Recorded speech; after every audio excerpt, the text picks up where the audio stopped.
You know what? That's fine. That's fine. I'm not jealous. You know what? And for this event, I actually decided I was going to memorize a poem. All right. So this is my poem that somebody else has wrote it. I memorized it when I was in college. Out of the night that covers me black as a pit from pole to pole, I thank whatever gods there may be for my unconquerable soul. In the felt clutch of circumstance, I've not winced nor cried aloud under the bludgeonings of chance. My head is bloodied, but I'm bowed. Beyond this place of wrath and tears looms but the horror of the shade, though the menace of the years finds me and shall find me unafraid. For no matter how straight the gate, how charged with punishments the scroll, I am the master of my fate. I am the captain of my soul. Thank you. That was a poem.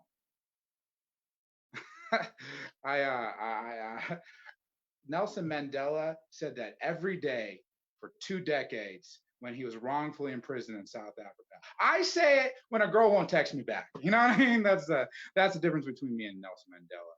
For those of you who didn't hear my introduction, I'm Joshua Emerson. I'm very impressive. I've dated over 4 white women. I don't like to brag. Very, yeah, I know. I look at this sweater. I know, look at this. This is a grad school sweater. I don't go to grad school, but I saw what they were wearing. I was like, gotta trick them. All right, that's not. Let's get back to what we're talking about. My name is Joshua Emerson. I'm hosting this open mic. We got a lot of great people on board. Evan's Explosion, if you just give me a thumbs up if you're ready to go. Yeah, awesome. So we're going to go right into it. Our first performer, Evan's Explosions, everybody.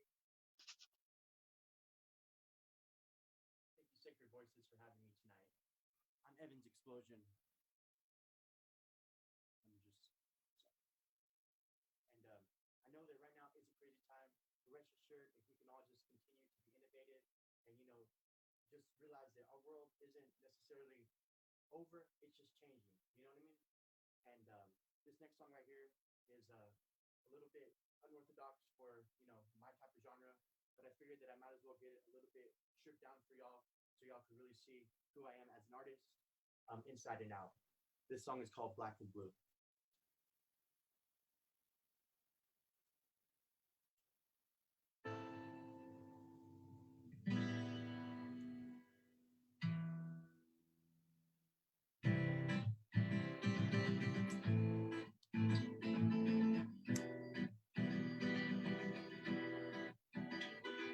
Now he's gone, we trade on, finally. The baby on we wants to creep while he's asleep. Get you home, about to get cold. I just saw his car, he's back from the bar already. He's gonna be in shock when he sees me on top. HD. He gets you home, about to get cold. He gets you home, get you home. You can try to run, I don't know if lights out like we did to you. Hey, next time you might think twice, you're going to want his own size, the way he's black and blue, black and blue. It's about time he paid for his crime like a man. And it's gonna hurt, he's gonna learn how to treat a woman. He's about to know, about to get cold. It gets you hard. It gets you hard. You can try to run it. I don't know if it's like that, like it did to you. Hey, next time you might think twice. Find someone his own size when he's black and blue. And he can try to turn it. I will knock his lights out like he did to you. Hey, next time you might think twice. Find someone his own size when he's black and blue. Thank you, Sacred Voices, for having me. I'm Evans Explosion. You can find me on all social media. And I'm about to blow, baby. In 3, 2.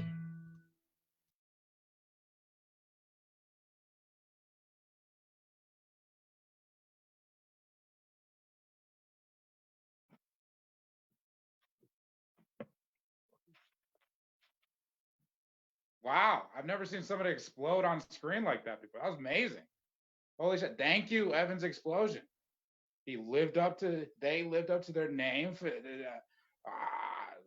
Thoroughly entertained. Thank you. Sacred Voices is where we're at. We're online. This is an online open mic. I've been to a lot of open mics in my time because I'm not very good at what I do, and you got to get better. It's like going to the gym.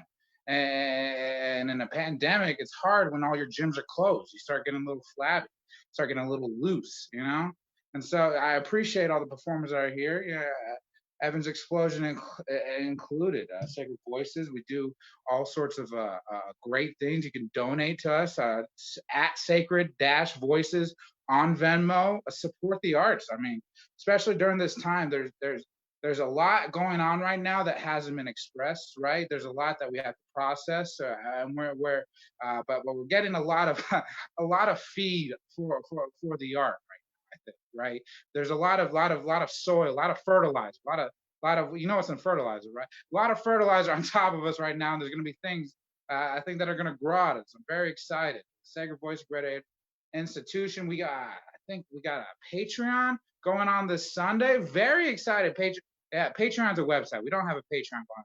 We have a Patreon event going on. We have a nice little workshop. One of Mateo and some other dope people gonna be coming through. Gonna challenge you. Gonna make you better. Give you the reasons.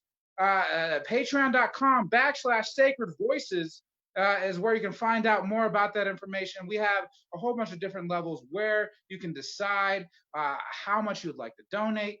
Or support this, and let me tell you this right now. You can support arts in a lot of ways. When you support arts in this way through the Patreon or through the Venmo, it goes directly to the artists. It goes directly to supporting and creating art from disenfranchised peoples, and I think that's a great thing. I do have a question. Let's see, is Nicholas here yet? Just go ahead and let me know in the chat. If not, I can warm you with tales of the reservation. I've been there once or twice. Not a lot of running water, but that's okay. I don't really take that many showers. That's I like to take the dirt and smush into my face. If Nicholas isn't here, Miss Melissa, are you ready to go? Are you? How are you feeling? Yeah, good or bad? You can. Yeah, good. You go ahead and mute yourself. I want to. Hi, yeah, how no, you it's doing? cool. Whatever. It's just this simple little poem that I wrote today.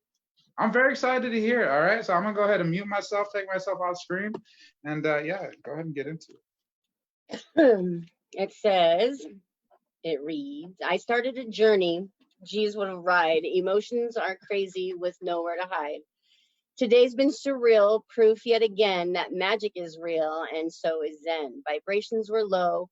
I just wanted out. I was filled with sad and fear and doubt. Out of the blue, there's my friend Mo, the friend that I needed, but how did she know? I was awakened after losing my mom, my #1 cheerleader, and her pom-poms. I lost everything that shitty March night. She's here, then she's gone without even a fight. That's when it started, the wild journey. Had zero idea, so much to learn. My whole life, it turned upside down, laughing then sobbing, a grin into a frown. Left my husband of 7 some years, both feeling lost, both wiping our tears. Nudged by my mom, something to say, better start reading and learning to pray.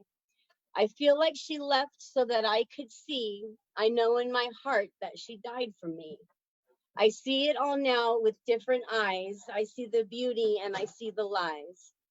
My vibes did a shift from low to high. If you haven't already, you should give it a try.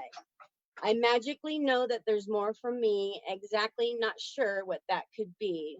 There's starseeds and light workers, mediums too. There's so many jobs and so much to do. I'll get to my point because I could go all day, but today and coincidence today was cray cray. One then another, they came left and right, from numbers of angels to love and light. My mother did sacrifice, then said her goodbye. She awakened my soul so that I too could fly. I started my day just throwing a fit, but damn, synchronicity is no bullshit. Ta-da. That's it. That's great. Oh my gosh. Yeah, very clap. Clap if you have hands. If you don't have hands, that's tough. I'm really sorry. It's okay. It's yeah, all right. yeah. So could you tell me a little bit? So like, it seems very personal. This type of poetry. It was. Well, it was crazy because I wrote that today just because my day was just nuts, and that with my journey, it's a roller coaster. And I had finished it, and an hour later, you guys texted me like, "Do you want to share?" I was like, "Okay." Just happened to write today. So, but what did you have? Come on, Grace. Yeah, absolutely. Yeah, just it's nice when you can like have that creative spark and then like immediately go and just like try it out on an audience, you know, or just to see like what it sounds like, you know. Right. Yeah. No, this is really cool. I'm very grateful for the experience, and thanks for having me. Yeah, thank you so much for sharing your art and being vulnerable. I really appreciate it. A lot of strength. Thank you, Miss Melissa. Hey, claps for Miss Melissa, everybody. Yay. Thank you. And if you don't mind putting yourself on mute, I appreciate that. Hi, if you're just joining us, I'm gonna keep doing this a bunch, you know what I mean? Because I look good, I feel good, I'm high, I'm razzed up right now, you know what I mean? I'm high energy, you know? I'm feeling good. It's Friday night. I'm not going anywhere. Got my puppy over. I'm in the studio downtown Denver, 1650 Pearl Street, apartment 12. If you want to come rob me, I'm just so lonely, you know. I just want to see somebody. Oh, God. Don't rob me, please. I don't have anything to rob. This right here, it doesn't even work. It's pink. It's got big round things. What? You know what? You need to look in the mirror. Anyways, my name is Joshua Emerson. Welcome to the Sacred Voices. Mike, Nicholas is unsure about my little riff right there. That's okay. That's fine. You try something, and sometimes it's not for everybody. All right, how you doing? You doing okay, huh? Oh yeah, I'm good. Nice. Yeah. What does it say on your little hoodie there? Justice for Justice Cedillo. And who is that? It was a 20-year-old man killed by Pueblo PD. That's tough. And it's not great. I'm glad you're wearing that today. What do you have prepared for us? I have a tiny speech with little snippets of some of my other sacred voices, and then I have a poem. Okay, that's exciting. How long have you been doing this type of creative expression? For about a month or two. Rapping. And how you like it? Well, rapping. I've been rapping for a long time, like a long time, like 2-3 years. But poems, like a month or two, maybe 3. Okay, now I got a question. What's the difference between poetry and then just bars that you're spinning on the track there? What's the difference between poetry and rap? Just a beat and a faster tempo. Okay, a little bit more musicality to it. Do you think there's musicality to poetry as well? Sometimes. Oh, that's exciting. I'm very excited. He's been told, sorry, this is Mom. He's been told that he has a new genre of rap. It's like a protest rap. It's pretty dope. I think y'all have the video to play after he speaks, so y'all will get a taste of it. Sure, absolutely. Yeah. That's one of my favorite things about hip hop is giving a voice to the voiceless. It's definitely it's powerful. It lends to the movement. Absolutely. So I'm gonna go ahead, take myself on mute, take my video off, and you can go ahead and let us know what you're about. All right. Hello, everyone. I'm Nicholas Elijah Evans. I started speaking at Sacred Voices. I'm not sure where it is. I think it's around Aurora, but I wanted to use my voice to help the movement aimed at just letting people express themselves in all types of forms and ways. So in Pueblo, Colorado, I've been going there for weeks. I think it's about 7-8 weeks now. And it's aimed at taking down a statue like the Christopher Columbus statue that stands there today. A lot of people don't know that there is still a Christopher Columbus statue here in Colorado. So with yesterday being Thanksgiving, a holiday celebrating genocide, I decided to say the speech I wrote for one of the rallies for y'all today. The Christopher Columbus statue should be removed because it idolizes an oppressor. But now I see it as much bigger than that. This year, the world watched while Jacob Blake, a Wisconsin man, was shot in the back in front of his kids 7 times and is now paralyzed. We watched while multiple protesters were shot by a young white male, and the protesters who were attacked later died. While the shooter lays in his bed, out on bond, in bed, resting his murdering head with no worries in the world, even though he left 2 innocent souls dead. The shooter, who lives in Wisconsin, sat at one of President Trump's rallies. He had a front row seat. I won't say the shooter's name because he does not deserve the breath in my body it takes to repeat the grief. And you still must ask why we want a symbol for all races to praise taken down. Let me further explain.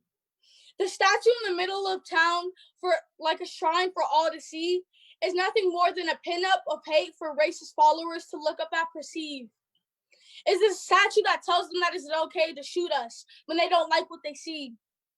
The statue allows racist police officers in Colorado to feel like it's okay to kill people who look just like me.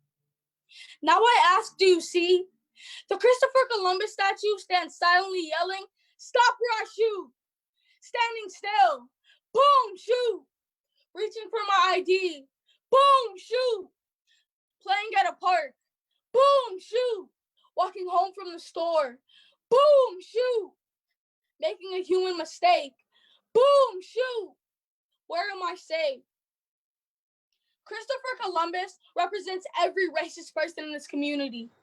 Every racist person in every community. Every person who refuses to see that Pueblo Police Department shoots first and asks questions later is part of the problem as well. Joel Anthony was a Pueblo resident who was in mental health distress. His family called Pueblo Police Department and boom, shoot! Joel Anthony left without his life after encounters with Pueblo PD. Jesse Cedillo has the same outcome with Pueblo Police Department. He made a human mistake. Boom, shoot! With his hands up, Jesse Cedillo lost his battle with human disbelief. Disbelief that walking out with his hands up would ensure his lungs would continue to receive the gift of breath Pueblo Police so quickly took without a receipt. Where was the gun, we ask? All we see is deceit. I ask you, now do you see? Now do you see that 28% of people killed in 2020 by police were Black males? Do you see why it's so important to me? Important that people don't have a statue that tells them it's okay to kill people who look like me. From the words of Kenneth Eade, he didn't see a man with hopes and dreams, with disappointments and accomplishments. All he saw in front of him was just another brown man. Is that all I am to Pueblo Police? Just another brown man? I demand for Pueblo to see us, to know us. We will no longer be your victims. We demand change. We demand for this idol of oppression to be torn down. We demand for justice for Joel Anthony. We demand justice for Jesse Cedillo. We demand equality now. I want people to remember Jesse. Keep bringing the heat. No justice, no peace. Crooked cops, stop killing our people in the streets. Thank you. Now I would like to say a poem that I wrote. It's called Black King. Goes like this. Hey, Black King, I see you, broken down and abused by the world who views you, us, me, as a threat to the supremacy that our world has felt since the beginning of America's days. Hey, Black King, I see you. I am the real you. I am the promise that we are born with, the promise our grandmothers and mothers make sure that we believe, the promise that our purpose is grand, the promise that is stolen from us starting with our land. Yes, our land, your feet hit the earth when you wake up. You see, this is native land, and that is a part of me, the part where African and Cherokee meet, the part where ancestors breathe life from me into my head to my feet. What's up, Black King? I see you. The world tries to dim your shine with the fakeness. They eat off our plates, then they lie to our face. Then they run around telling stories, acting like we're the disgrace. From coaches out in the community to activists on the streets, I see Black King like my dad, who works hard for everything I have. I see Black Kings like Jason McBride, who strives to close the community divide. I see Black Kings like Travis Nagady, whose hard work turned into a Black Lives legacy. I am here, my Black and brown brothers, remembering all the ones before and after me. Let me say some of their names in remembrance of their legacy. Mike Brown, Jesse Cedillo, Tamir Rice, and George Floyd. You are who I wake up for to put my boots to the ground. I am on the freedom fighting side. Have you ever seen your own kind killed in the streets? That is more than any child to wake up and see. I see that every day that you don't see. I see you, Black King, because you are me. Thank you. Oh yeah, my video is about to play now, my music video.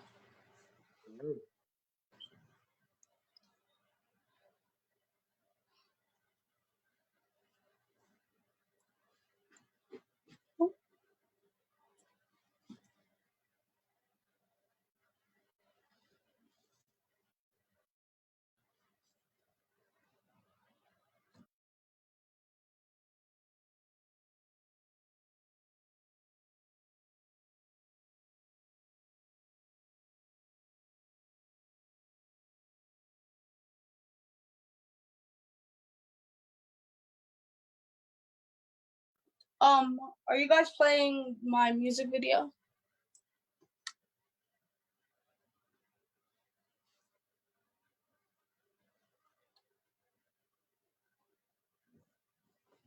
Hey, Zachary Booth.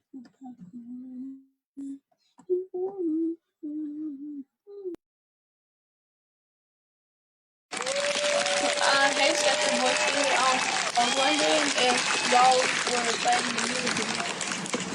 I am beyond honored to stand here today, celebrating the 57th anniversary of Dr. Martin Luther King Jr.'s Jobs and Freedom March in Washington, D.C. First, I would like to tell you a little bit about who I am. My name is Nicholas Elijah Evans. The time is now, my people. We must band together. Haze.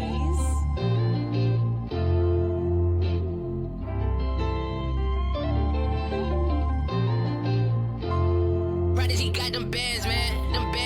They try to make us feel less because we Black, and they lock us up because they know the damage we can do when we come back and we attack. We got our hands up, but they still shoot.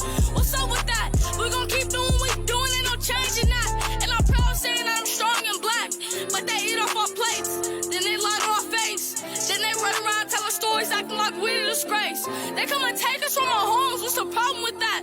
Why can't we just come together? We can seal the pack. This isn't white versus Black. This is right versus wrong. Why is it illegal for them to just come in and take us from our homes? Why couldn't Christopher Columbus just leave us alone? We're gonna persevere through it and come back strong. But they eat off our plates. Then they lie to our face. Then they run around telling stories acting like we the disgrace. And we don't have to have our fists raising, our guns blazing. can just hop on a mic and let our words change it. Let me mention a few of our angels. Mike Brown, Breonna Taylor, and Jesse Cedillo. We're the strongest force on earth. They just can't see though. We gon' flank from the back and maybe don't see more. Do you know how it feels to be black, being deranged and attacked? I'm not just rapping a rap, I'm speaking literal facts. These cops, they beat us, mistreat us, instead of having our backs. They do it all for no reason, because being black is a threat. For all my brothers and sisters and all my sisters and brothers. We know Black Lives Matter, but we have to stop killing each other. Let's put down the guns and help uplift one another. Let's keep it real with each other, let's be better. I want to remind everyone out there that this is not white versus black. This is right versus wrong. Silence equals violence. The judicial system has 3 branches, but the police used to be all 3. Police are not supposed to kill guilty people too. My skin color is not a threat. Set my people free. The judicial system.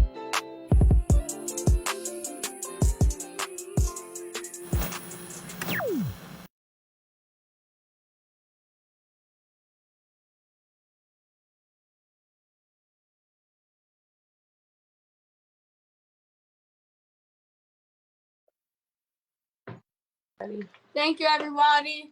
Absolutely. Actually, I was gonna before you run off, I was gonna talk to you a little bit. How Oh, yeah, Black sure. Queen? How you doing? Yeah, really enjoyed your performance. A lot of anger, but I think it's righteous when it's about justice. I just want to sort of talk me through how you felt in terms of like why do you why did you want to create this type of tackle this type of content? Because I see myself as a proud black man, and if I can't walk out the door and feel I'm safe and know that if something were to happen to me, the police wouldn't shoot me first before they went to even try to catch the person who was attacking me. I do this because I want to feel safe around police officers instead of being scared for my own life. Absolutely right. Yeah. You want to trust them. You're supposed to be serving and protecting, and so that hypocrisy of the violence, especially against people of color, it's rough, right? Mm-hmm. Yeah, absolutely. And where do you see this type of work taking you? Hopefully I can make it on the big screens. But I'm hoping I can make it to where everybody knows me, but I'm really just doing this because I want me, myself, and I also want people of color to know that we're safe being in America. Sure, absolutely. I think that's very respectable. Really appreciated it. Really love the truth and the honesty of it. Thank you so much for coming. Appreciate you. Thank you. Mm. Yeah. Well, yeah. One of the duties of a host sometimes is to reset the room. Kind of hard when you don't really want to reset after that, but I don't know. I guess I can try. I can make an attempt. I just want to see where we are on Zachary Booth. Is Zachary Booth in the building at all? I don't think I saw him. And also Marcus Eliar. I don't think I saw them either. I just want to make sure. I want to make sure nobody's silenced. See, still not. I still don't see him. Cool. I don't know. You guys want to hear a joke? Huh? Yeah? No? Yeah? No. The answer should be no. I'm going to tell one anyways. I'm going to tell one. All right. I'm actually really embarrassed to tell this joke. It's a very dumb joke. All right. You guys ready? I went on a date with the Eskimo last week, but it got cut short. She wasn't Inuit. All right, come on, there it is. You guys want to hear my impression of a Southern Baptist preacher crowdsourcing his gender change operation? All right. Can I get a hi, man? Okay, you get it. It's a pun on the word. Okay, you guys, do I have any more one-liners? I do. All right, this one's a little bit longer, but Navajo Nation, very large nation, it's about the size of West Virginia. There's still about, I don't know, 170,000 people that still speak the Nebizat, the Navajo language on the reservation. It's such a large reservation that and there's so many people that speak it that there's actually different accents, there's different dialects depending on what part of the reservation you're on, you know? So like up north near Shiprock, when they say hello, they say yate, and then down south in Vanderwagen, where my family's from, I want to see if you guys can hear the difference. All right, pay close attention. When we say hello, we say yate, y'all. That's it. That was the whole joke. That's very, very exciting. That being said, Zachary Booth has just entered into the chat. He heard that terrible joke. He's like, let me get this guy off the stage. Zachary Booth, how are you doing? Good. How are you? I'm doing great. You on video? There you are. Hi. Hi. How are you feeling? Are you prepped? Are you prepared? Huh? Yeah, ready. Nice. I love the locks. Those are great. Is that natural? Or you put some product in there? No, I mean, the curls are natural. The blonde definitely is not. Oh, fair enough.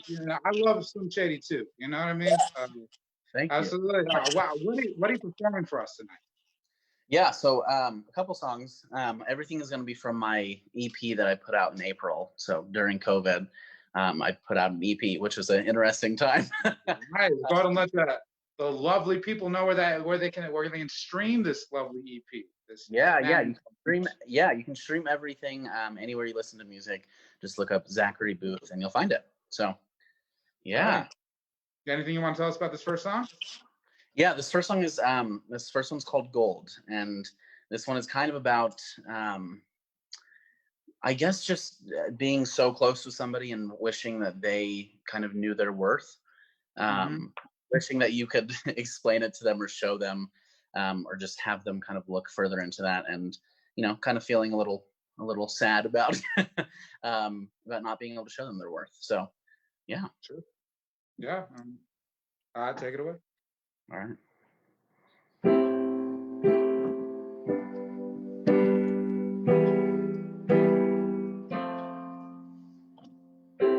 I see you over there, body on the ground. You're trying to find your cracked crown. I try to help, but you push me around. Still I'm looking for your lost and broken crown. I know who you wanna be. I know who you truly are. You know how your heart is gold.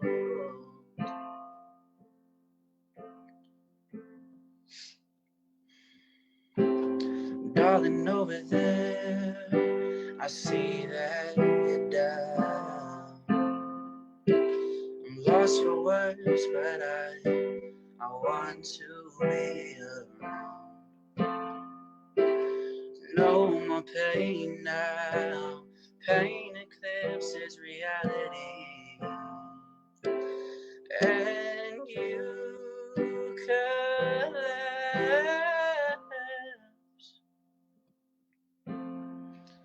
I know who you wanna be. I know who you truly are. You know how your heart is gold. How your heart is gold.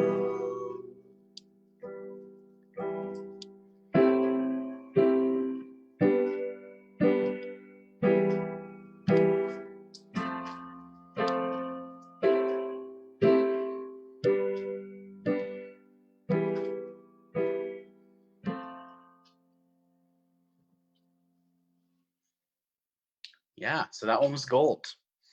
And there's kind of an extended version on the EP, but yeah, that one's a little more too intimate. But yeah, so that one was called Gold. Like I said, you can stream that everywhere that you can find music. And now I'm gonna go to a even sadder one because might as well. So this one is actually called Today. And I think the meaning is very straightforward in the song, but it's pretty much just feeling, like how all of us do when we get down and not really knowing, how to kind of get out of that. So it's kind of that moment where you're sitting in that pain and that stress and that you know, I don't know, hopelessness, I guess would be a good word, but this one's called Today. Sorry to make you sad.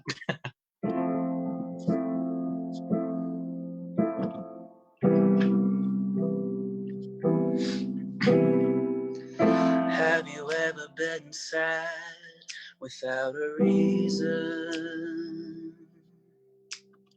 Have you ever felt the walls caving in? Nobody can hear you screaming at the top of your lungs. Nobody can see you giving in. I felt like that today. I'm trying to find my place. I can't find the way, but I'm trying to stay here. Have you ever felt like you were alone? Have you ever lost the words to say what you mean? Have you ever felt like you were dead already? Have you ever thought that you weren't good enough? Oh, I felt like that today. I'm trying to find my place. I can't find the way, but I'm trying to stay.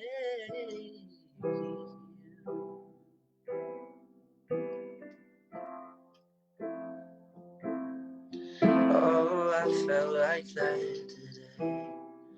Oh,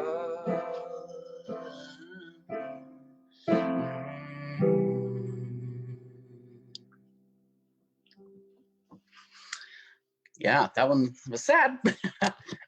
Yeah, that one was called Today. And that one was also on my first EP. And I, you know, that one's an important one to me because I, just like everybody else, just goes through days where it feels pretty hard to get through. And I guess I just wrote the song in one of those days. And I'm a very much so like emotional songwriter. So I write in a really deeply emotional times, you know, where maybe I'm not always seeing the way out. And yeah, so the next one I'm going to play for you guys is called Potential. And this one was the first single I ever released. So it's also on the EP, but it was the first single. So it'll always be, you know, deeply important to me and just a really cool one to think back on where I was at. So I've only been releasing music, you know, publicly for a year now. And before that, I would do a lot of covers and, you know, a lot of performances like that where I only did covers and things like that. And I really wanted to make my own music that way I could perform it exactly how I wanted to and maybe not have everyone judging. But yeah, this one is called Potential.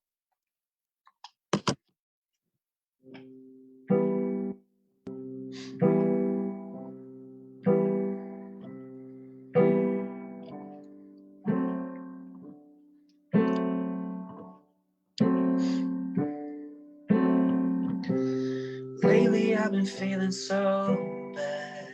I can't get to the root of what we have, but I know that it's gone. I once thought that we were best of friends. Now I'm reconsidering what I was thinking that day.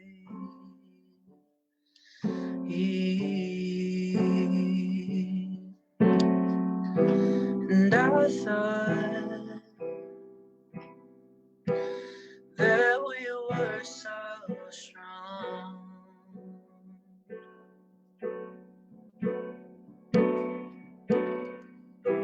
And I thought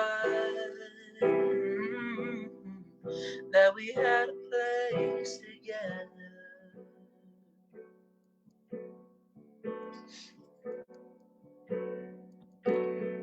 I fought for you so hard. I never let people think what they wanted to think about you. And now I'm stuck here all alone, with no friends and no home, nowhere to call my own. No, no, no. And I thought that we were so strong.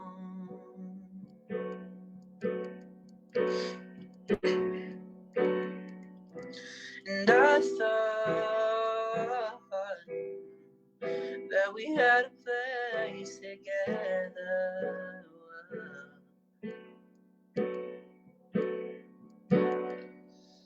The potential was there, but now it's lost. The potential was there, baby. No, but now it's lost.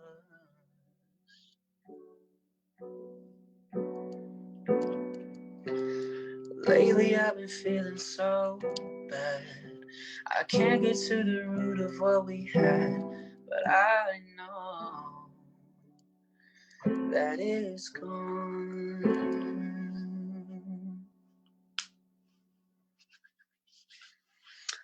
And that was my last song. Yeah, that one was Potential. As I said earlier, you can stream all of the music anywhere where you listen to music. Just search Zachary Booth. That whole EP is called Letters to Clara, and I've put out a new song in July that sounds nothing like this, but yeah, I've moved past Clara. All right. That's it. That's right. Letters to Clara. Who's Clara? Clara is a friend that I moved from Kansas, and she also lived in Kansas. And when I moved to Denver, we started writing letters, like unheard of to our generation.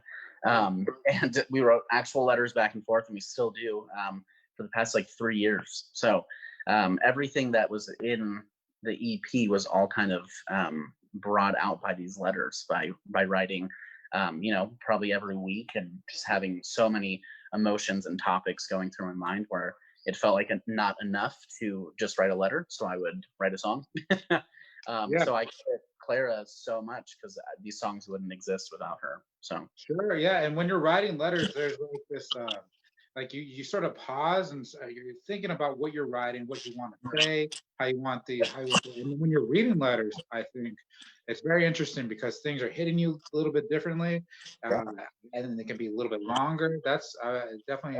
Go ahead and tell them one more time. What's the name of the EP? Letters to Clara by Zachary Booth. Zachary Booth on all streaming platforms. You got it. Yep, everywhere you can find music. Dang, all right. Yeah, well, thank you so much, Zachary Booth. Your songs that made me feel something. And you know what? I don't know if I appreciate it. All right. I feel like I compartmentalize for a reason. Okay. I take these things, I put them in the box, and they're there. Okay. I'm attacking you. I know. I'm single, by the way. Thanks, Zachary. You can mute now. I'm gonna go on a whole rant now. Okay, I'm single and I'm mad. All right. I didn't used to be single. I used to date this white girl named Ashley. She was great. And then we parted ways. And I'm over her. If you see her, you tell her I'm over her. Okay. I'm over her emotionally, financially. We're still together. Yeah, we're still on the same cell phone plan, which is it's tough. You know what I mean? Yeah. You guys know smell? You guys know smell, like that thing you do with your nose? You guys know how like smell and memory, they're intricately linked together. You know, like we've all been there where you smell something, that funk, it hits you right, and then something back in your subconscious just wants to upchuck these memories and emotions you weren't prepared to deal with in line at King Scoopers, you know? You know, I've been growing my hair out long, been experimenting with shampoos and conditioners, and I bought a new one, and it was the same conditioner that my ex-girlfriend Ash used to use. It's ironic because like on the bottle it says no more tears. All right, that's the end of the joke. It's you know, that's weird to do that one online because when I do it in person, like you can hear the groans and you can see the people's faces. Oh, you know, I'm just hoping you're all doing it. I hope I. Zachary was very good. That stuff was harsh. Really enjoyed that. Very good stuff. Just want to let you guys know, Patreon / Sacred Voices. We got a whole bunch of dope content for you there. That's such a great way to help support these indigenous artists around Denver. You know, just one, you're supporting them. Two, you also get you get access to a lot of dope content. You know what I mean? We got a workshop happening on this Sunday. If you don't want to do that, we got Venmo.com / sacred voices. There's no excuse. I don't understand why you're not taking out your phone right now and calling the number. All right. What is it? One more time. Venmo.com Sacred Voices. No dash. I'm so sorry about that dash. There was a dash in the earlier chat. Earlier there was a dash. So I'll take the L on that one right now. Whatever. At Venmo at Sacred Voices. Great way to support this cause. This next person, Marcus Valdez. Marcus a liar is actually how I'm supposed to introduce this. Are you ready? Go ahead and give me a thumbs up in your video thing. It looks like you're ready. I see. Oh, boom. Awesome. Go ahead and take your stuff off. Let me meet you, unless you got a whole thing planned. Got a whole thing planned? Oh, yeah. How's it going? It's going great. I can get off the screen if you want me to. What are you going to be doing for us today? Oh, I don't know. This is my first time coming on. I just wanted to come on and try to give it a try, try to leave positive message out there for everybody, with everything that's going on in the world. So absolutely. Nothing like positivity during the holiday season. So I'm gonna go ahead and take myself off the screen and mute myself. Let me hear what you got to say.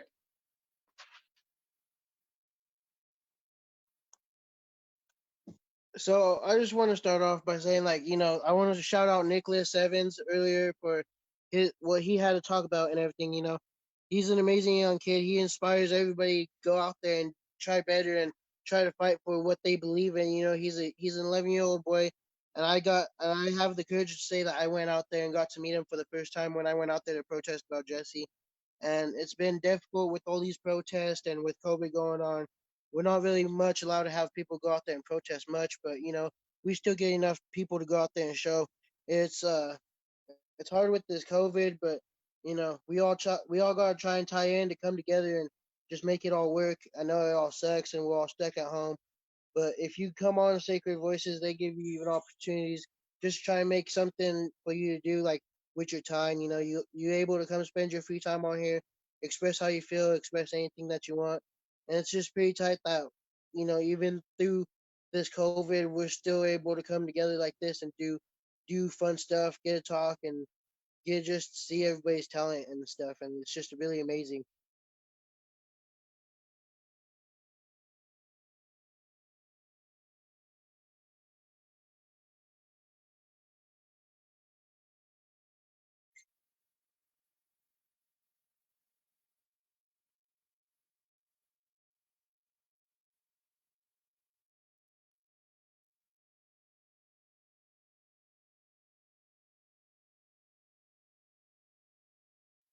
That's great. I love that. I love that message of positivity. Definitely, absolutely. Were you going to perform anything for us tonight, or you're just trying to send out the good vibes?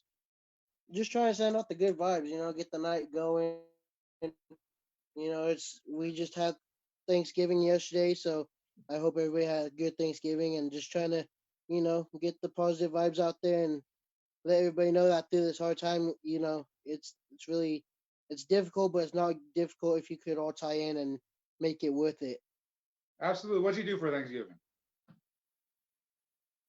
Nothing. I just got time to spend time with my family, My uncle came down and visited us. It was pretty great. You know, it was nice to spend time with family that you haven't seen for a while or nothing. So Yeah, sort of like build that community through food.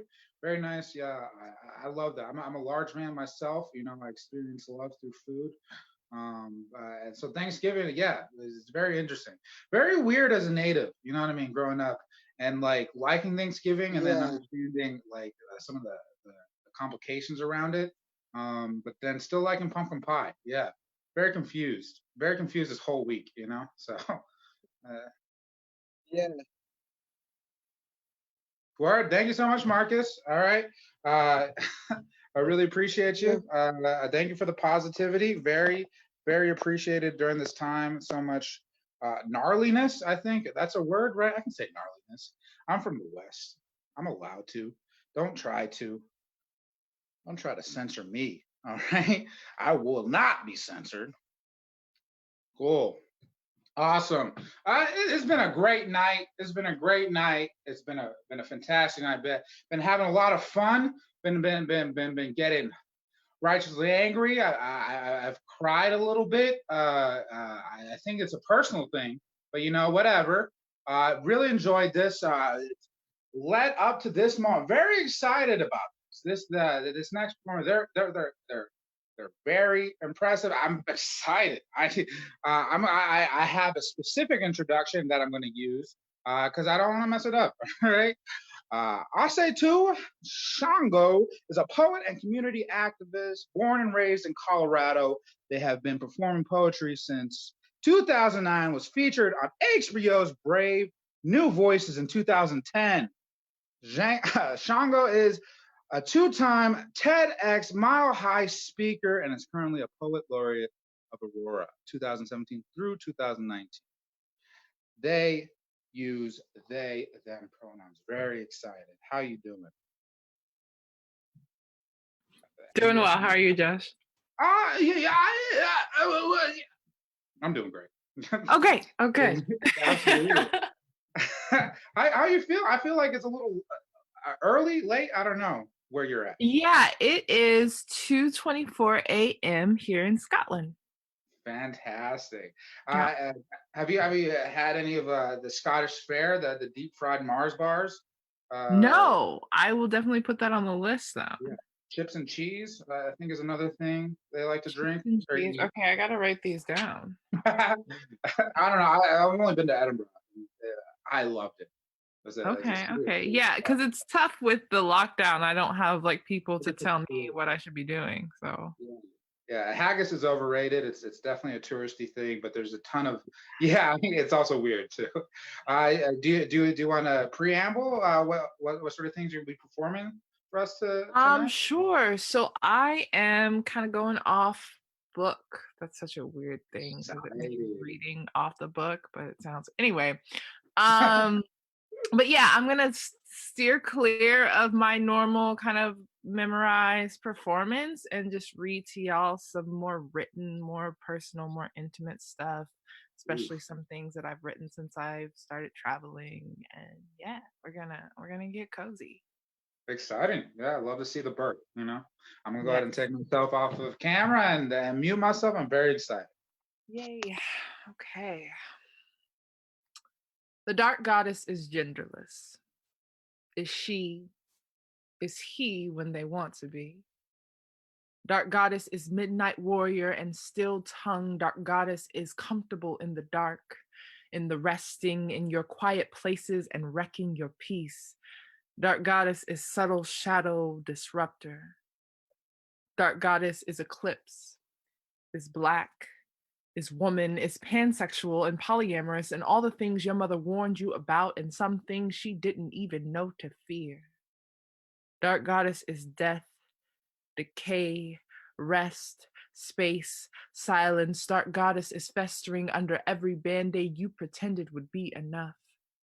Dark goddess is that pit in your stomach, that fear and that fearlessness, the comfort and discomfort because you have never wanted to be small.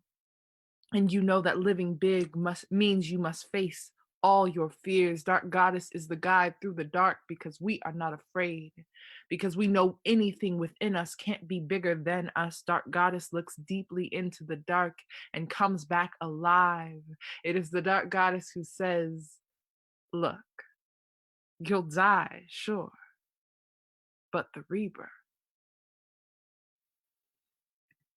So I've been playing on these themes of darkness, probably potentially my whole writing career, but especially in these past few months of quarantine and isolation and just uncertainty. And the reason it's so important to me, or really speaks through me, is because I understand it as this womb, right? This space of the in between, the unknown, um, the rebirth. And I'm writing, or I've been writing about this sort of phenomenon of like, you can't get this close to death without being reborn, right? You can't get this close to these many deaths in our society, from coronavirus, from police brutality, from all of these things that we are facing. You can't get that close to it on a constant basis, the grief of it, the ritual of it, the mourning of it, without being reborn, without being brought to the edge of yourself. And we tend to really want to shy away from that. We tend to want to look away from that and pretend like that doesn't happen, when it is the truth of life. So this poem is coming from a similar vein. I am the black, the dark, the demon, the uncivilized, the savage, the vulture, the crow, the snake, the witch, the bewitching, the sultress, the seducer, the trickster, the enslaved, the haunted, the hunted, the outcast, the buried, the beneath. I am all the parts of God you don't see as holy. So I encourage us to just honestly hold everything as holy. I am of the belief that everything is God. So if we decide that the light and the beauty and the joy is God, then the dark and the depth and the grief must also be God. And so I don't need to tell anybody here, I'm sure, that being Black in the United States is a really challenging thing. But I didn't realize how much my body was holding that in, particularly this summer, until I got to Ireland earlier in October. So I'm traveling kind of from country to country. So I'm in Scotland now, but I initially arrived in Ireland, and that was kind of my realization, like, oh, I don't think I'm gonna go back to the States for a while. But this was literally the first thing I wrote when I got here.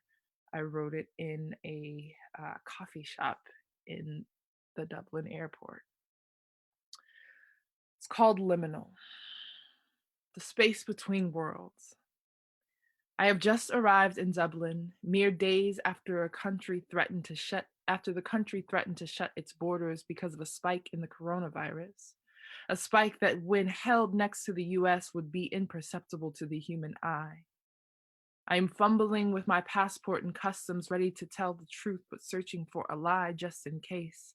I am afraid of all the things that could go wrong. I am angry. After the person at customs waves me through with no problem, after the airport security shows me to a coffee shop where I can sit under growing vines, warm lighting, and music, I just think you'll be more comfortable, he says. I am angry. After the barista working a long line of customers does not seem irritated when I misunderstand her.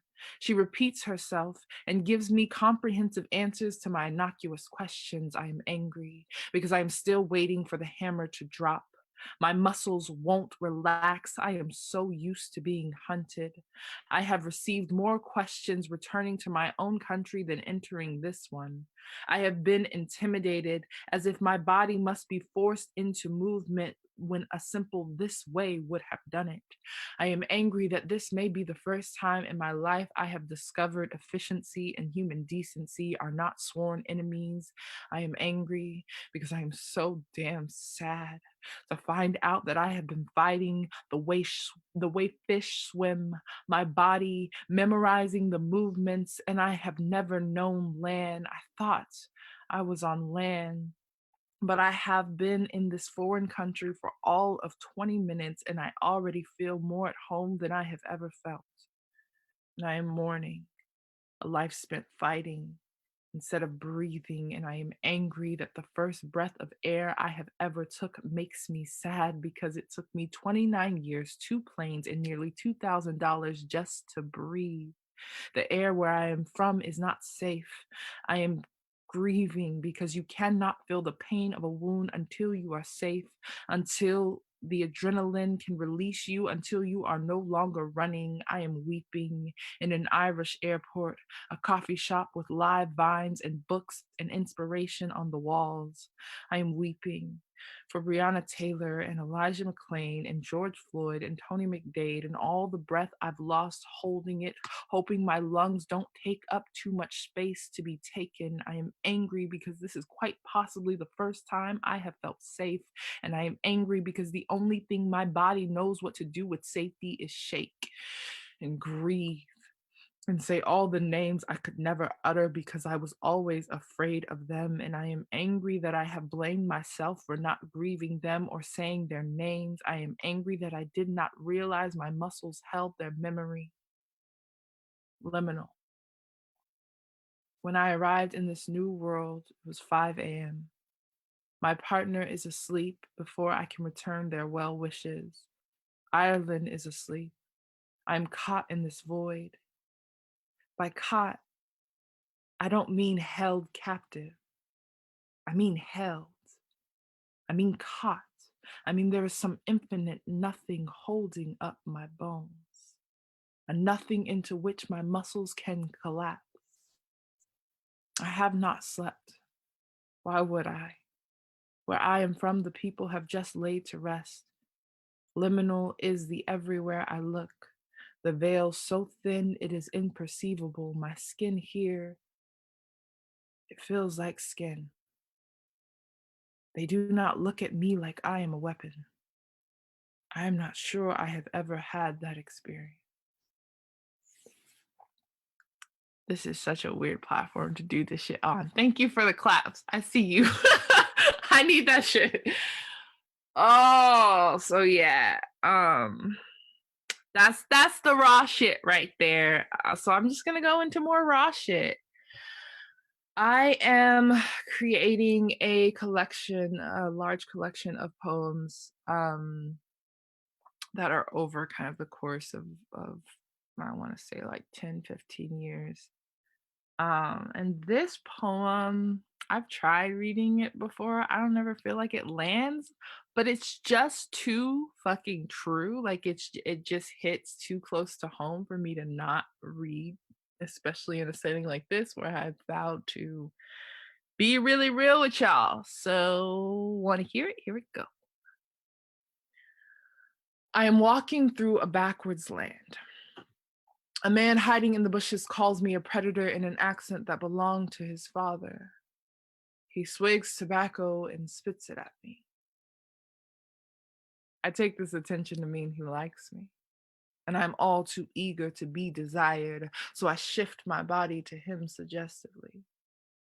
He sifts through the pieces of me and curses me for liking. Behind me, there is a caged black girl crying inaudibly through the bars. I ignore her. Wouldn't know what to do with the poor thing anyway. Her body suppresses the empty mouth she calls a bed, and I hear her less and less with each of her sobs. But it does echo. The man sifting through my body is gone now.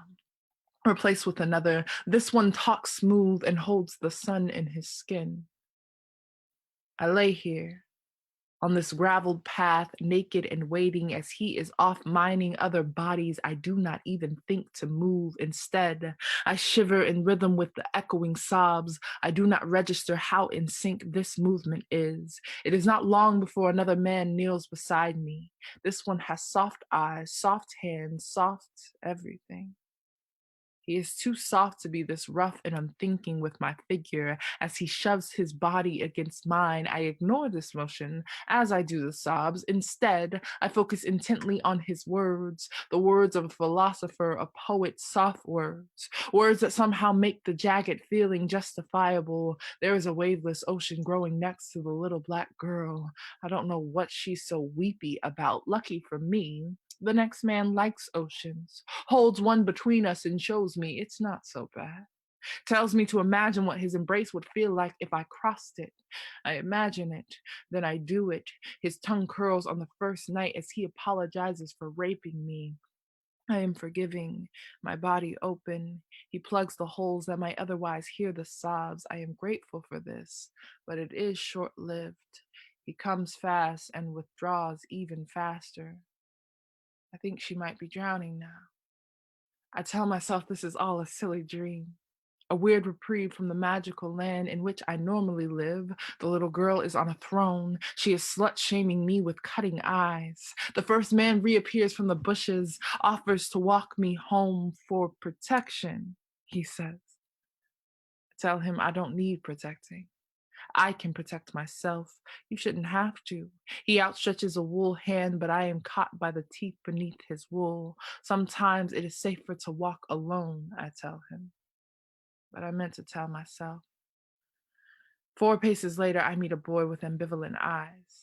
His touch is gentle, but only from hesitation. The next man is loving, but his touch belongs to someone we dare not speak of when we are alone. The next one ejaculates in me and leaves the country before learning if the child is his. I cannot bear the cackle of this little girl without a man by my side. The first man reappears as if on cue. The blue hue in his eyes sparkles. From what light, I do not know. He is delighted to see me return for more. This is the only consent when it comes to abuse, the coming back for more. His arms are rusted and cut me as he touches. It is fair enough to say that rape is more energetic than physical because, my God, if it were just physical, it would be done by now. But let my body tell it, and I am raped every time I am touched. The girl is cackling or crying. It all sounds the same. Serves the same purpose. She's trying to get me to comfort her, release her, listen to her. But I'm too focused on the road ahead. Maybe the next man will be different, though I am not. So that's that poem. I'm like telling on myself, but it's so poetic that you don't know it. And I don't know what I'm going to do about that. Eventually, maybe I'll say it a little bit more clearly. But for now, that's what you're going to get. All right. What do we have? What are we doing? Let's see. Let's take a look at this set list, shall we? So yeah, this year. Have y'all noticed that this year, this year? Anybody? It's been intense. And I think that for me, I don't know. I have the impression that it's been maybe less intense, but I think we've all had to confront our demons. That's an assumption. I've had to confront my demons, and like the really deep ones. And particularly, interestingly enough, the last time I spoke at an open mic on this sort of platform, right, on this like internet world, shit really hit the fan for me, and I lost a relationship that was really important to me. And I, at one point, felt like I had lost many relationships that were important to me due to the fallout for that. And though luckily most of those relationships ended up returning and things worked out, but it was still really difficult. And so when I was asked to do this feature a couple of months ago, I really had to like sit with, okay, what happens now if I come back on this platform and speak my truth, with kind of all of that in my body. What does that look like? So I wrote this, and I just want to share it. Let's be clear about the intention, or at least the setting. If this goes through, it will be my first time performing in this space since the happening. This is, with or without the intention of it being so, a reclamation, a return to the scene of the crime, to stand in it and declare for myself who I am, to take back the narrative on the same platform I released it. There are no stakes. I have nothing to prove. This just so happens to be the first place I land after being born into wings, and I plan to make a stance. So that's just going to kind of throw me into a series of poems, and I'm going to trust that you can just roll with me. Offended, because they think the poem is about them. They are so vain. They're about me. Whether victor or victim, these poems are only ever about me. They will offer you a fist. Say, my love is in here. Just cut off that part of you I cannot stomach, and I will open my palm. I'm going to tell you now, in the hopes that you never have to wonder. There is no love in their fists for you. They'll say, these are the rules of this world. Hack down your body so that you will fit in. There is no love, I assure you. Where the door is a butcher's knife, there is no love. So these were just some of the lessons that I learned this year. And I had a dream that I was in this huge school, and I was like on the second floor, and there was this big room, and it's like, if you know those kind of classrooms where they have like the dividers that open up and then there's more room and more space to be in, there were like 2 of these dividers open. So there's a good 50, maybe 100 people in this room, and they're all there to decide whether or not I deserve to stay. So basically, this was like a school that I was a part of, that I worked at, or some community, right, that I was a part of. And so all of these people are in this room, there to decide whether or not I am deserving of staying in this space. And I'm not allowed at the meeting. That's very clear in the dream that I'm not allowed at the meeting. So I am like stalking this meeting, right? Like I'm outside the windows, like trying to peek in. I'm making up stories about, oh, so-and-so is speaking. They're definitely not on my side. Oh, maybe they'll speak up for me. But clearly, like in my body, it is registering. I have like 2 allies in this space, and I am terrified that I'm about to be removed. And so they go on break, and I'm like, shit. And I like scurry behind the stairs because I'm not supposed to be there. And then the 2 people that I have that are like allies are my friend, and I have now associated this with Bianca McCon, who's a close friend of mine, and her daughter. And, whether or not that was who that person actually represented in the dream, I don't know, but it seems right. And so she's like, they're the 2 allies that I have in this room. And so I'm like hiding behind the stairs, and she like comes out, and she's playing with her daughter, and she's chilling. And I like come out from hiding, and she's like, Ozzy, what the hell are you doing here? I was like, I'm trying to figure out like what's going on in there. What do you think? Am I gonna get kicked out? Like, what's gonna happen? And she just kind of looks me up and down, and she's like, go home.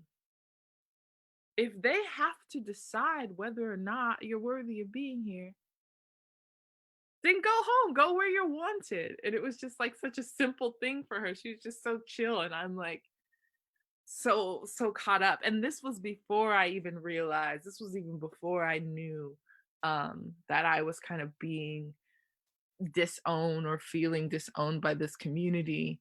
And this poem, I was waking up really early in the morning, like probably 3 or 4 a.m. in the morning. And this poem came to me and became my mantra as I was going through this dark night of the soul. And I don't know where this poem is, so I'm going to try to do it from memory because I read it so many times to myself. Hours and hours of wondering, aching, hoping as they decide whether or not I am deserving of love. But here, in this room, this sanctuary of an apartment where I can only be reached by pure love, here they are a bathtub filled with Black girl poetry and music. They are, okay, I'm gonna find this poem. Hold on 1 second. I'm gonna start this over. Okay. Hours and hours of wondering, pining, aching as they decide if I am deserving of love. But here, in this room, in this sanctuary of an apartment where I can only be reached by way of pure love, here, they are a bathtub filled with Black girl poetry and music. They are, I don't like this version. No, y'all. Okay, all right, rock with me. I know y'all are with me. I know you're there. I can't see you, but I know you're there. In this sanctuary of an apartment, in this bathtub filled with Black girl poetry and music. Oh, they are a bathtub filled with Black girl poetry and music. They are, they are water, paint, and bubbles. They are something else. I am confidently lost at 4:44 by Jen. Here is possibility. A life so filled with wishes, I don't keep track of the ones that don't come true. Here, love is always an option. Even of the things that do not love me back, I do not punish myself. For loving the things that do not love me back, my pleasure, my desire, my love are rewards unto themselves when they are refused. I get to keep them. Relish in their magic. I am in love. I am in love. I am in love. And that love penetrates every moment of my day with new breath and knowledge and Wikipedia deep dive. I am everything I have ever wanted. Thank y'all for sticking with me. Let me see what time we got. Okay, yeah, no, I think I did a pretty good job with sticking to time. So I'm going to do one, maybe two more. Cool. So on that note of just that self-love and acceptance, I wrote this poem a really long time ago and stopped spitting it because some people just didn't get it. And that, like, yeah, they were just like telling me it doesn't make sense. It's not very good. It's not blah, blah, blah. And I realized when I found it again this year that it's so like, it's such a reclamation. And the fact that I had and allowed dudes, like straight up dudes, it was just dudes, tell me that this poem wasn't worth it or worthy is just so ironic. And it's so good. I mean, I don't mean to preface it like that, but it's so good. And taking it back has just been so empowering. So yeah, I'll give it to you. Every morning, as I arise to the smell of a peach overripened with juices, I smile. She smiles. Grace in Egyptian sheets, blanketed in dark morning sky, I do not touch her yet.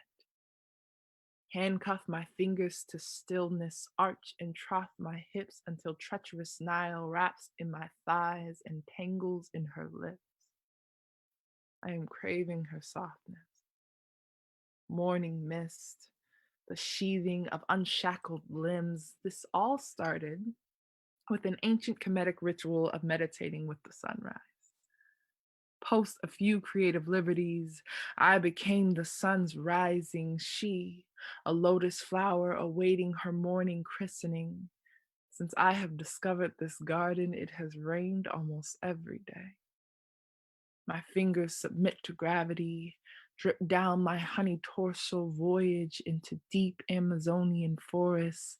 I slide in her, glide up, then release, glide up, then release. Her perfume grows in an air that thickens just to hold the scent. Before Aurora hits the sky, I pull out her tides like the moon. My fingers tell my tongue it must taste this. I lift them to my mouth and weaken. Eat and wish she knew a garden this lush, a fruit this sweet, a love this forbidden, 'cause till now it was reserved only for the gods. My lover's silk jaw clenches my knuckles, sighs the first pink into the sky that holds the image and savors her pleasure. She is laughing in fiery hues. Morning dew sticks to her lips, a dawn is breaking, a bud is aching. I am taken into the depths of her. Vines curl up my torso and land a song in my throat. A melody so deep and pure, the silence has no resistance. Darkness bows, the sky trumpets dawn. Yeah, I'm here for it. Okay, one more poem. This is a short one, but it's the only one that I have in front of me. Okay, maybe. Yeah, no. Okay, yeah, no. I'll do this one more. Yeah. Okay. It always echoes in the hallways of choice, and if you choose wrong, then you echo, returning to the scene again and again like a ghost haunting your own memory, standing in the same hallway, but the doors morph and switch and turn to colorful rising haze, and nothing is as it was. You just know you chose wrong. And if you hadn't, maybe one of those doors might have led to her. Okay, that's it. That's all I got. I did my best. That's pretty great. I don't understand the false modesty. That's fantastic. Oh my goodness. I don't know how to read, but I definitely know how to cry. Okay. Yeah, I got some questions for you, I guess. Yeah, you talked a little bit about this, that this is sort of like a weird avenue avenue for like performance art. And so could you sort of talk about like what is it like to be like using this type of platform, like vulnerable, but also like still performing, still trying new things out? Like what's that been like during this pandemic? Yeah, it's tough. Like I want to find the silver lining, and it's like cool, like I'm sitting at home, that's nice. But like not having any response throughout the poem or even in between poems is really challenging. I was not anticipating the fact that you can rewatch the poem. You can rewatch the show as many times as you want, and then like people, you know what I mean? Like they just This an infinitum, so usually it's like, I have this poem, I'm gonna try it out, I'm gonna throw it out there. If it doesn't work, nobody ever has to know except who was in that room, and they'll probably forget. Right. But now it's like, well, that's there forever now. Yeah, it lives on the internet, and people can clip it, and is that scary? Like, does it make you more careful about what you want to put out there? I mean, I think it makes me think a couple more times, but I can't be anything but me, and I can't be anything but authentic.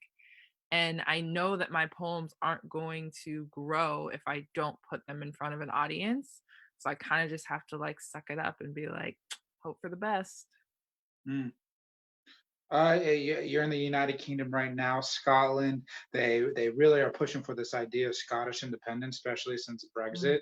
So, what is it like to be in another first world country that is having its own sort of identity crisis in terms of you got on one side there seems to be like racism really pushing this political agenda, and other people trying to fight it. And with Scotland, they all voted to stay, all the places, but the UK itself voted for Brexit, so they feel almost trapped. Sort of like we feel trapped with the Electoral College.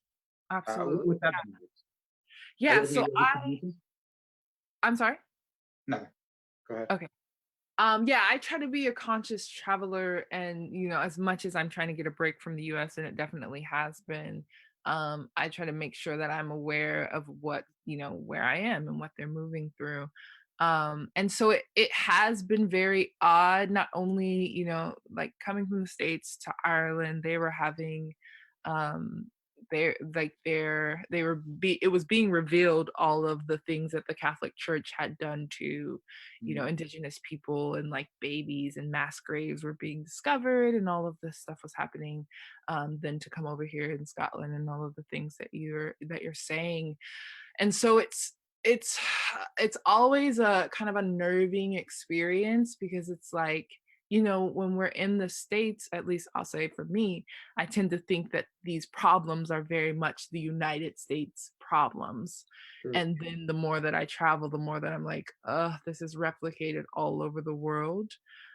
So it kind of feels a little disheartening, but it also is this like, wow, what, like, it's a small world after all. Like, we're all kind of in this shit together, and we got to figure it out. For sure, absolutely. I don't know where you're going. I would recommend Wales. Very beautiful. Really? You are the first person to recommend Wales. Yeah, well, it's because it's beautiful. I'm glad people aren't recommending it. I would like people to not go there, but the mountain valleys, absolutely gorgeous. You go down to the Gower. I mean, post-COVID times, Wine Street in Swansea, very beautiful. I'll have to get with you offline and get a whole list, because I haven't heard. Yeah, I have opinions on it. Yeah, beautiful work. How can people support you? What's the best way for them to do that and find out more of your other places to see you perform and read your stuff? Yeah, so please follow me on Instagram at Ase2 Shango, Xango. I haven't been super active on there, but that is where you will find me the most when I am active. And then if you want to shoot me a donation, Venmo at Ase2-Shango is where you'll find me. Perfect. Thank you so much. Very, very lovely. I'm taking over. All right, now I'm back in control of the room. Hi, how you doing? I hope you didn't miss me. My name's Joshua. I'm Native American. It's super dope. Really recommend it. Only now, I would say. In the past, it's been pretty shitty, but now it's great. Oh my God, it's the best time to be Native since like 1492. It's great. I'm gonna put it out there. Just if you want to perform, we go ahead. Let people let the administrators on Facebook know. Go ahead and send you that link. We do have a couple late performers coming. I'm very excited to see this next one. Phoenix Salazar, how you doing? Yeah, I'm all right. You're doing all right? Yeah. Where are you coming? Where are you coming at us from? Yeah, United States. Yeah. State Denver, Denver. Denver. Yeah, there's mountains around. It snowed a couple days ago. Yeah. Did you like the So snow? a little bit again yesterday. Good. It's all right. It depends. I just don't like the ice because I always tend to slip at least once a year. Yeah, it's not fun. There's no like graceful way to slip on ice. Like when you slip on ice, Yeah. you're like, oh yeah, I'm human. Yeah. What Yeah. are you going to be doing for us today? Well, this is my first time sharing like any of my work except for like with my friends, but I really wanted to try and just like present to like a different audience and like and I'm a little nervous since it's my first time, but I've had a lot of people say like they like what I wrote, but they're my friends. So I just wanted to share some poems that I personally feel like have a lot of meaning to me. And the first one, because how much time do we like? As much time as you need. Like the idea that you're creating stuff, performing it, that's a big step. Because it sort of changes what the art becomes, what it is, what it means to you. You get other people they try to put stuff on it, then you're like, no, this is really what it is. You get challenged when you perform it in front of other people, so this is great. So as much time as you need. Do you want me to stay on? Yeah, I can just unmute myself. What can I do for you? Yeah, could you stay on here? Yeah, I'll go ahead and unmute myself. Go ahead and go into your first poem. I'm very excited. Okay, thank you. And also my pronouns are they, them, theirs, and my first poem is actually about gender dysphoria. I'm a stranger inside of my own body. When I look in the mirror, I don't recognize who I see. The outside of my body does not match the inside.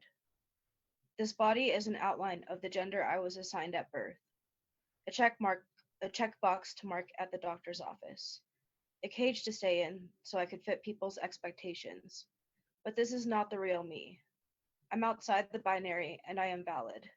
I do not have to fit into a cookie cutter box of gender roles.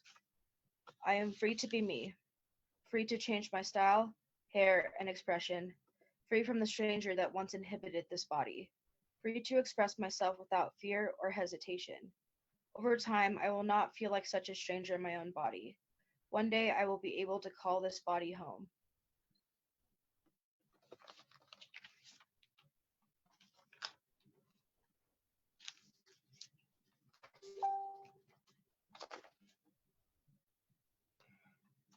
I also wanted to share, I wrote a poem, like this one's a rhyming one that I did, called Why.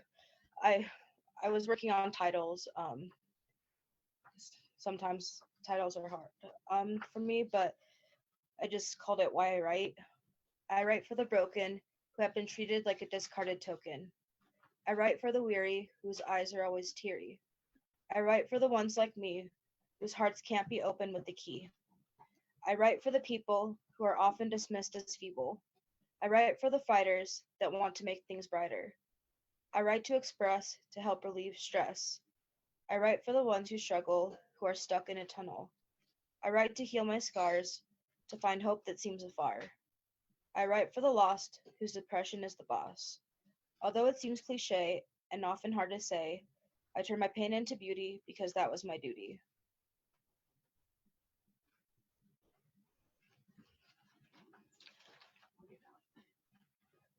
There was one I wanted to share, but I don't know if it was in my folder and I just missed it. Yeah, it was. Okay. Is there, as far as like limitations on poems? On poems. I love that question. That's a dangerous question. I mean, I don't want to say, I don't want to say there's limitations. You can speak your truth. Absolutely. Coming from the chat. What, put it out there. Let me hear it. Okay. This is just kind of free verse. Living in a larger body and having an eating disorder is hard. I say I have an eating disorder, and I'm just told to eat less, as if they can already tell by my size what I struggle with, but in fact, it's the opposite. I tell my doctors that I purge and restrict, and they turn a blind eye because it's not noticeable because I haven't lost a significant amount of weight from it. Why can't they see that I'm struggling just as much as the patient next door to me? Seeing models in magazines, desperately wanting to look like them, hating going shopping because I had to go to the plus size section, which felt like a walk of shame and a punishment for being fat. Hating myself, hating the way I looked, until the day I swore to myself that one day I would be small, no matter what it took. Looking up thinspo pictures and quotes, making sorry, um, cutting back to 1,000, 800, 500, to the point where I could not eat without purging, hating the thought of food in my stomach because food equals fat. I can't eat anymore without feeling guilty. I can't enjoy any food.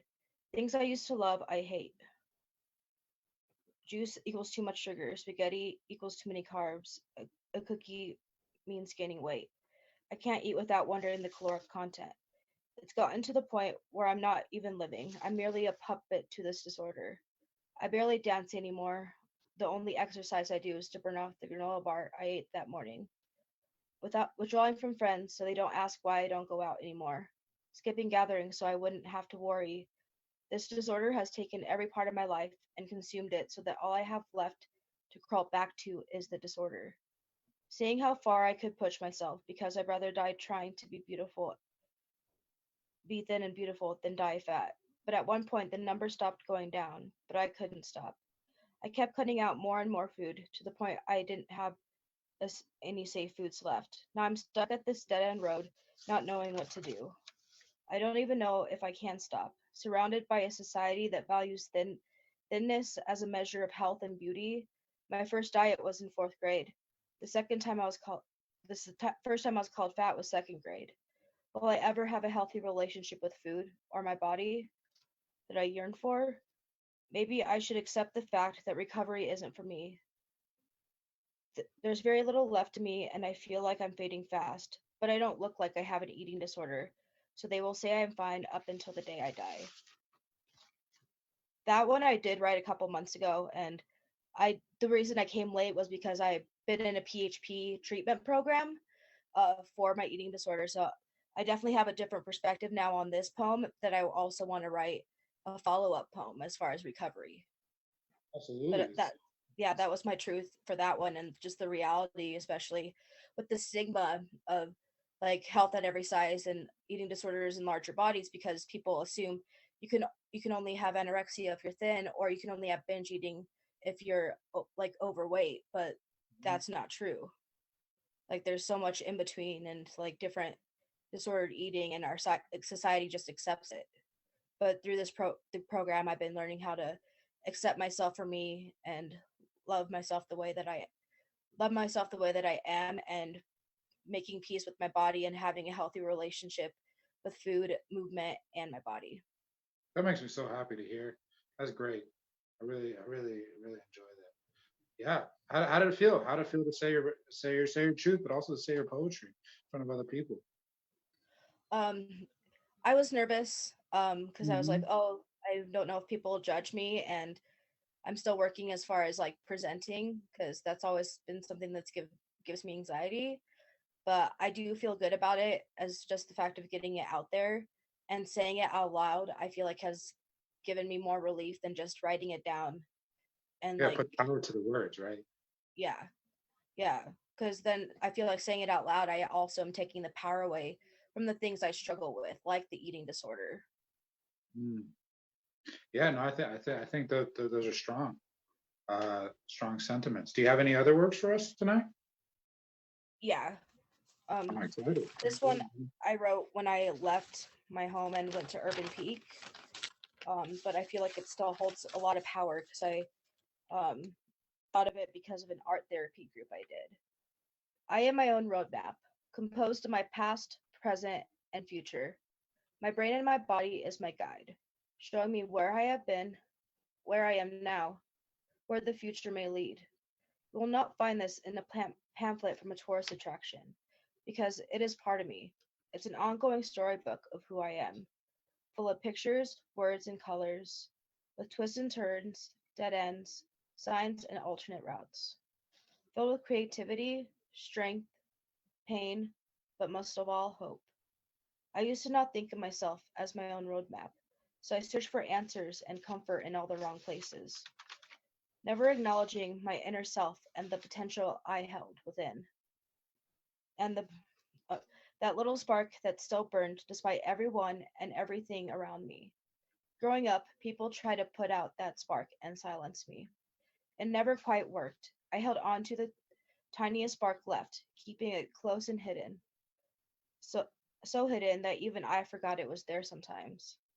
The spark just waiting for the right time to ignite and shine. After all these years, I finally broke free, allowing the spark to fully ignite. I'm rising above and healing myself from the inside out. I will no longer be silent and shrink who I am to fit people, to please people or fit into a box. I am free and I will live I will not live my life in fear or live my life in vain. I am enough. I am beautiful. I am strong. I am me. Any challenges that come my way, I will rise above to become who I am supposed to be. My name is Phoenix. I can't unwrite my past, but I am the writer of my future and present. Within me is my own roadmap of everything I am or ever will be.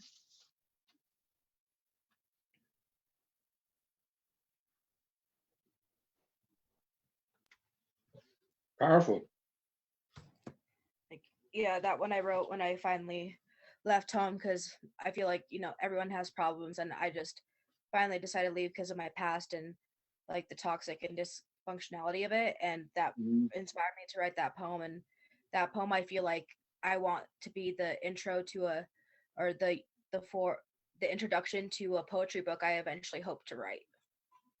Great. Absolutely. Definitely want to go out there, define yourself. Yeah, strong words. Yeah. I think that's Thank you. for us, Phoenix. No, that's it.